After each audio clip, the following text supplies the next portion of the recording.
ചേരയെ കൊന്നാൽ 3 വർഷം വരെ തടവ് ശിക്ഷ. വനം വകുപ്പാണ് ഇക്കാര്യം വ്യക്തമാക്കിയത്. പാരിസ്ഥിതിക പ്രാധാന്യം കണക്കിലെടുത്ത് വന്യജീവികളെ 4 ഷെഡ്യൂളുകളിലാണ് ഉൾപ്പെടുത്തിയിരിക്കുന്നത്. ഇതിൽ തന്നെ ചേരയും നീർക്കോലിയും മുതൽ മൂർഖൻ, പെരുമ്പാമ്പ്, അണലി, രാജവെമ്പാല തുടങ്ങിയ ഇനം പാമ്പുകളെയെല്ലാം ഏറ്റവും പ്രാധാന്യമുള്ള 1-ാം ഷെഡ്യൂളിലാണ് ഉൾപ്പെടുത്തിയിരിക്കുന്നത്.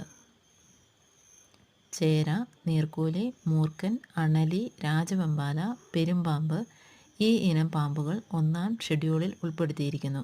ഇവയെ കൊന്നാൽ 3 വർഷമാണ് തടവ്.